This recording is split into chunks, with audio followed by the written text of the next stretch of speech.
Hello dears, ഇത് നോക്കുന്നത് നിങ്ങളുടെ വ്യക്തിയുടെ കറണ്ട് ഫീലിങ്സ് ആണ്.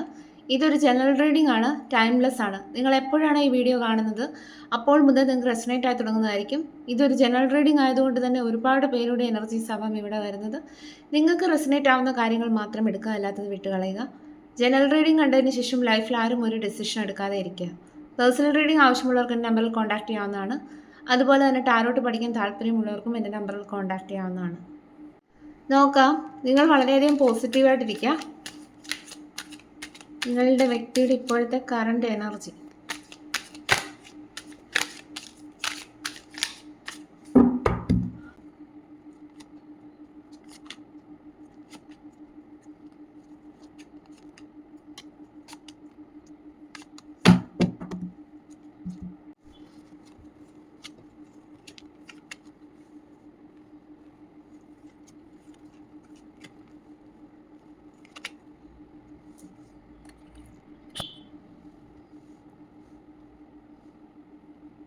ഈ ഒരു വ്യക്തിയുമായിട്ട് നിങ്ങൾക്ക് നോ കോൺടാക്ട് സിറ്റുവേഷൻ ആയിരിക്കാം, അല്ലെങ്കിൽ ഓൺ ആൻഡ് ഓഫ് സിറ്റുവേഷൻ പോലെ ആയിരിക്കാം ഫേസ് ചെയ്യുന്നത്. അതായത് കുറേ നാൾ നിങ്ങളുമായിട്ട് കമ്മ്യൂണിക്കേഷൻ ഇല്ലാതെ ഇരിക്കുക, പിന്നീട് വീണ്ടും വന്ന് ഞാനിവിടെ ഉണ്ട് എന്നുള്ള രീതിയിൽ നിങ്ങളുടെ അടുത്ത് വരിക, പിന്നീട് കുറച്ച് നേരം സംസാരിക്കുക, പിന്നെ ബ്ലോക്ക് ആക്കിയിട്ട് പോവുക. ഈ ഒരു പ്രോസസ്സ് റിപ്പീറ്റ് ചെയ്യുന്നുണ്ടായിരിക്കാം മേ ബി. ഇവിടെ നിങ്ങളുടെ വ്യക്തിക്ക് സാഹചര്യം അനുസരിച്ച് പെരുമാറാൻ അറിയാത്ത ഒരു വ്യക്തിയായിട്ടാണ് ഇവിടെ കാണുന്നത്. നിങ്ങളോട് ഈ ഒരു പേഴ്സണ് സ്നേഹമുണ്ടെങ്കിൽ പോലും നിങ്ങളുമായിട്ട് എപ്പം നോക്കിയാലും തല്ലുകൂടുന്ന ഒരു സ്വഭാവമായിരിക്കാം. നിങ്ങളുമായിട്ട് എപ്പോൾ സംസാരിക്കാൻ തുടങ്ങിയാലും അവസാനം അത് വഴക്കിലായിരിക്കും കലാശിക്കുന്നത്. നിങ്ങൾക്ക് പലപ്പോഴും ഈ ഒരു വ്യക്തിയുടെ ഇത്തരത്തിലുള്ള സ്വഭാവം കാരണം സ്ട്രെസ് ഉണ്ടായിട്ടുണ്ടായിരിക്കാം. നിങ്ങൾ എന്തെങ്കിലും ഒന്ന് സംസാരിച്ചാൽ പോലും അത് തെറ്റിദ്ധാരണയിലേക്ക് പോകുന്നതാണ്. ഈ ഒരു വ്യക്തി നിങ്ങളെ മനസ്സിലാക്കാനായിട്ട് ഒട്ടും ശ്രമിക്കുന്നില്ല. എന്തുകൊണ്ടാണ് എൻ്റെ സാഹചര്യം മനസ്സിലാക്കാതെ ഇങ്ങനെ പെരുമാറുന്നതെന്ന് നിങ്ങൾ പലതവണ വിചാരിച്ചിട്ടുണ്ടായിരിക്കാം. അതാണ് ഞാൻ ആദ്യമേ പറഞ്ഞത്. ഈ ഒരു വ്യക്തിക്ക് സാഹചര്യം അനുസരിച്ച് പെരുമാറാൻ അറിയാത്ത ഒരു വ്യക്തിയാണ്. അതുപോലെ നിങ്ങളുടെ വ്യക്തിയുടെ എനർജി സ്റ്റേബിൾ അല്ല എന്നുള്ളതാണ് കാണാൻ കഴിയുന്നത്. കാരണം എപ്പോഴും അവർക്കൊരു മൂഡ് സ്വിങ്സ് ആയിരിക്കും. അതുപോലെ തന്നെ അവരുടെ മുന്നിൽ ഒരുപാട് ഓപ്ഷൻസ് ഉള്ള വ്യക്തിയായിരിക്കാം. അതുകൊണ്ട് തന്നെ അവർക്ക് അവരുടേതായിട്ടുള്ള സന്തോഷങ്ങൾക്കാണ് പ്രാധാന്യം കൊടുക്കുന്ന വ്യക്തിയായിരിക്കാം. അതായത് പുതിയ പുതിയ കാര്യങ്ങളിലേക്ക് പോകുക, അത് എക്സ്പീരിയൻസ് ചെയ്യുക എന്നുള്ളൊരു മെൻറ്റാലിറ്റി ഉള്ള വ്യക്തിയായിരിക്കാം നിങ്ങളുടെ പേഴ്സൺ എന്ന് പറയുന്നത്. മറ്റു പല കാര്യങ്ങളിലേക്കും എപ്പോഴും ഫോക്കസ് ചെയ്യുന്ന വ്യക്തിയാണ്. അതുപോലെ ഈ ഒരു വ്യക്തിക്ക് സമൂഹത്തിൽ നിലയും വിലയും ഒക്കെ ഉള്ള ഒരു വ്യക്തിയായിരിക്കാം. അതായത് മറ്റുള്ളവർ അംഗീകരിക്കുന്ന തരത്തിലുള്ള ഒരു വ്യക്തിത്വമായിരിക്കാം ഈ ഒരു വ്യക്തിയുടെ. അതുകൊണ്ട് തന്നെ ഈ ഒരു വ്യക്തിയുടെ ഇത്തരത്തിലുള്ള സ്വഭാവങ്ങളൊന്നും മറ്റുള്ളവർക്ക് പെട്ടെന്ന് മനസ്സിലാവണമെന്നില്ല. കാരണം അവരുമായിട്ട് കൂടുതൽ അറ്റാച്ച്മെൻ്റ് ഉള്ളവർക്ക് മാത്രമേ ഈ ഒരു വ്യക്തിയുടെ ഇത്തരത്തിലുള്ള സ്വഭാവങ്ങളെല്ലാം മനസ്സിലാവുകയുള്ളൂ. നിങ്ങൾക്ക് ഈ ഒരു വ്യക്തിയുമായിട്ടുള്ള റിലേഷൻഷിപ്പിൻ്റെ തുടക്ക സമയത്ത് ഈ ഒരു വ്യക്തിയുടെ ആ ഒരു സ്വഭാവം ഒന്നും നിങ്ങൾക്ക് പെട്ടെന്ന് മനസ്സിലാക്കാൻ പറ്റിയിട്ടുണ്ടാവില്ല. പിന്നീട് നിങ്ങൾ ഈ ഒരു വ്യക്തിയുമായിട്ടുള്ള റിലേഷൻഷിപ്പിൻ്റെ ഒരു ഡീപ്പർ ലെവലിലേക്ക് പോയതിന് ശേഷം നിങ്ങൾക്ക് മനസ്സിലായിട്ടുണ്ടായിരിക്കും, ഞാൻ ആദ്യമേ കണ്ട വ്യക്തിയല്ലല്ലോ ഇത്, ഇവർ ഒരു മാസ്ക് അണിഞ്ഞാണല്ലോ എൻ്റെ മുന്നിൽ നിൽക്കുന്നതെന്ന് നിങ്ങൾക്ക് പലതവണ തോന്നിയിട്ടുണ്ടായിരിക്കാം. ഈ ഒരു വ്യക്തിയുമായി അത്രയ്ക്കൊന്നും അടുപ്പമില്ലാത്ത ആളുകൾക്ക് ഈ ഒരു വ്യക്തി നല്ല മനസ്സിൻ്റെ ഉടമയായിരിക്കും. അഥവാ ഈ ഒരു വ്യക്തിയുടെ തെറ്റുകൾ മറ്റുള്ളവരുടെ മുമ്പിൽ കാണിച്ചു കൊടുത്താൽ പോലും ആരും അത് വിശ്വസിക്കത്തില്ല. കാരണം ആ ഒരു വ്യക്തി സമൂഹത്തിൽ നിലയും വിലയും ഒക്കെ ഉള്ളൊരു വ്യക്തിയാണ്. അപ്പോൾ അതുകൊണ്ട് തന്നെ ആ ഒരു വ്യക്തിയോ ഇത്രക്കാരനാണോ എന്നുള്ളതൊന്നും മറ്റുള്ളവർ അങ്ങനെ അവരെപ്പറ്റി വിചാരിക്കില്ല. അതുപോലെ തന്നെ ഞാൻ വളരെ ലോയൽ ആണെന്ന് കാണിക്കുന്ന തരം പേഴ്സൺ ആയിരിക്കാം ഈ ഒരു പേഴ്സൺ എന്ന് പറയുന്നത്.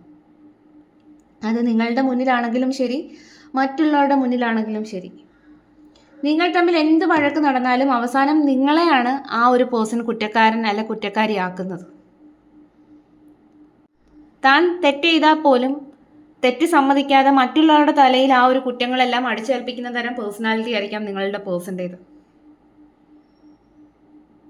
എപ്പോഴും പരിശുദ്ധനാണ് എന്ന് പറഞ്ഞ് നടക്കുന്ന ഒരു സ്വഭാവമായിരിക്കാം നിങ്ങളുടെ വ്യക്തിക്ക്. അപ്പോൾ അതുകൊണ്ട് തന്നെ പല സമയത്തും നിങ്ങൾ തെറ്റ് ചെയ്തില്ലെങ്കിൽ കൂടി കുറ്റക്കാരനല്ലേ കുറ്റക്കാരിയാക്കിയിട്ട് ഈ ഒരു പേഴ്സൺ അവിടെ നിന്ന് എസ്കേപ്പ് ആയിട്ടുണ്ടായിരിക്കാം. അപ്പോൾ അതുകൊണ്ട് തന്നെ അത് നിങ്ങൾക്കൊരു ട്രോമയായിട്ട് മാറിയിട്ടും ഉണ്ടായിരിക്കാം അങ്ങനെയുള്ള സാഹചര്യങ്ങൾ. അതുപോലെ തന്നെ ഭയങ്കരമായ എടുത്തുചാട്ടമുള്ള വ്യക്തിയാണ്. അതുപോലെ ഈഗോയിസ്റ്റിക് ആയിട്ടുള്ള വ്യക്തിയാണെങ്കിൽ പോലും ഇവരെ നിങ്ങൾക്ക് മറക്കാനായിട്ട് സാധിക്കുന്നുണ്ടാവില്ല. കാരണം നിങ്ങളുടെ ജീവിതത്തിൽ അത്രത്തോളം ഇമ്പോർട്ടൻസ് കൊടുത്ത വ്യക്തിയായിരിക്കാം ഈ ഒരു പേഴ്സൺ എന്നുള്ളത്. അതുകൊണ്ട് ഈ ഒരു വ്യക്തിക്ക് ഇനി എന്ത് പോരായ്മ ഉണ്ടെന്ന് പറഞ്ഞാലും നിങ്ങൾക്ക് ഈ ഒരു പേഴ്സണെ ഉപേക്ഷിക്കാൻ കഴിയില്ല എന്നുള്ളതാണ് കാണുന്നത്. അതുപോലെ തന്നെ നിങ്ങൾ തമ്മിൽ ഒരു ലോങ് ഡിസ്റ്റൻസ് റിലേഷൻഷിപ്പ് ആയിരിക്കാം.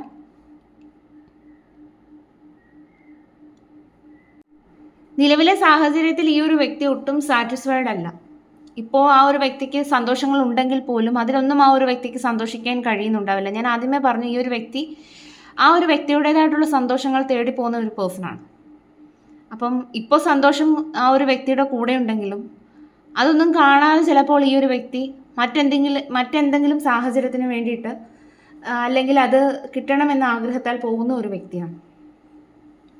അപ്പം നിലവിലെ സാഹചര്യത്തിൽ ഈ ഒരു വ്യക്തി തൻ്റെ കംഫർട്ട് സോണിനുള്ളിലാണ് നിൽക്കുന്നത്.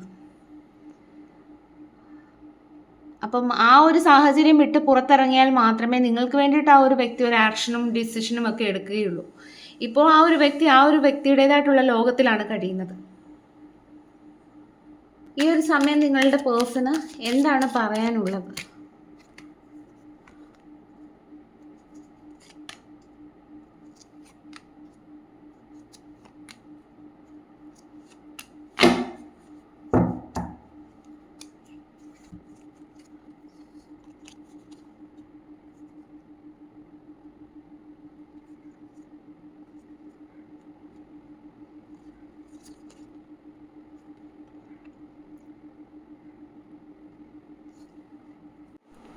നീ എൻ്റെ ജീവിതത്തിൽ ഉള്ളതുകൊണ്ട് തന്നെ പല കാര്യങ്ങളും ഞാൻ നിയന്ത്രണത്തിലാക്കാൻ ശ്രമിക്കുകയാണ്. പല കാര്യങ്ങൾക്കിടയിലും ഞാൻ നിന്നെ ശ്രദ്ധിക്കുന്നുണ്ട്. നിനക്ക് തോന്നുന്നുണ്ടാകും ഞാൻ മൈൻഡ് ചെയ്യുന്നില്ലെന്ന്. ചില സമയത്ത് ഞാൻ എൻ്റെ മുന്നിൽ നിന്റെ സ്നേഹത്തെ കണ്ടില്ലെന്ന് നടിക്കുകയാണ്. കണ്ടിട്ടും ഞാൻ എൻ്റെ മനസ്സ് തുറക്കാതെ ഇരിക്കുകയാണ്. കാരണം എൻ്റെ മനസ്സിൽ ഒരുപാട് സംശയങ്ങളും ഭയങ്ങളും നിറഞ്ഞിരിക്കുന്നു. അതിൽ നിന്ന് എനിക്ക് പുറത്തു കിടക്കാനാവുന്നില്ല. എനിക്കിപ്പോൾ ക്ലാരിറ്റി ആവശ്യമാണ്. നീയുമായിട്ട് ഞാനൊരു ഓപ്പൺ കമ്മ്യൂണിക്കേഷൻ ആഗ്രഹിക്കുന്നു. അതിലൂടെ മാത്രമേ എനിക്ക് എൻ്റെ മനസ്സ് തുറക്കാനായിട്ട് സാധിക്കൂ. അതാണ് നിങ്ങളുടെ പേഴ്സൺ നിങ്ങളോടിപ്പോൾ പറയാൻ ആഗ്രഹിക്കുന്നത്. യൂണിവേഴ്സ് നിങ്ങൾക്ക് തരുന്ന ഗൈഡൻസും കൂടി നോക്കാം.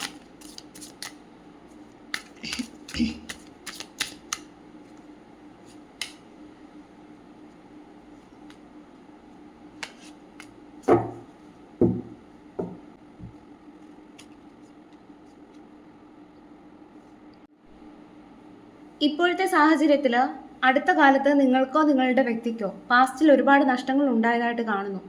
നിങ്ങളുടെ ശ്രദ്ധ നഷ്ടമായ കാര്യങ്ങളിലാണ്. ബാക്കിയുള്ള നല്ല നല്ല കാര്യങ്ങളെ കാണാനായിട്ട് കഴിയുന്നില്ല.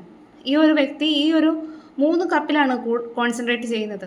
ബാക്കി ഈ ഒരു വ്യക്തിയുടെ പുറകിൽ 2 കപ്പുകൾ ഇനിയും ബാക്കിയുണ്ട്. പക്ഷേ ഈ ഒരു വ്യക്തി അതിനെ കാണുന്നില്ല. ഈ ഒരു വ്യക്തി നഷ്ടമായവയിൽ തന്നെ ഫോക്കസ് ചെയ്യുകയാണ്. നിങ്ങളുടെ ഇടയിലെ തെറ്റിദ്ധാരണകൾ, ട്രസ്റ്റ് ഇഷ്യൂസ് ഇന്നും നിങ്ങളുടെ മനസ്സിനെ ബാധിക്കുന്നതായിട്ട് കാണുന്നു. പരസ്പരം മനസ്സിലാക്കലിലൂടെ പാസ്റ്റിൻ്റെ വേദനകളെ നിങ്ങൾക്ക് ഹീൽ ചെയ്യാനുള്ളൊരു അവസരമാണ് ഇവിടെ യൂണിവേഴ്സ് തന്നിരിക്കുന്നത്. അതുകൊണ്ട് തന്നെ ഡിസിഷൻസ് പെട്ടെന്ന് എടുക്കരുത്. അതുപോലെ തന്നെ മനസ്സ് ശാന്തമായതിനു ശേഷം കാര്യങ്ങളെ ഗൗരവമായി കാണാനായിട്ട് ശ്രമിക്കുക. ഈ ഒരു സമയം നിങ്ങളുടെ മനസ്സിൽ ഒരു മൂടൽമഞ്ഞ് ബാധിച്ചിരിക്കുകയാണ്. അപ്പം അത് മാറിയാൽ മാത്രമേ നിങ്ങളുടെ ആ ഒരു മനസ്സിലൊരു ക്ലാരിറ്റി കിട്ടുകയുള്ളൂ സാഹചര്യത്തെ പറ്റിയിട്ട്. അപ്പം അതിനുശേഷം ഒരു ഡിസിഷൻ എടുക്കുക.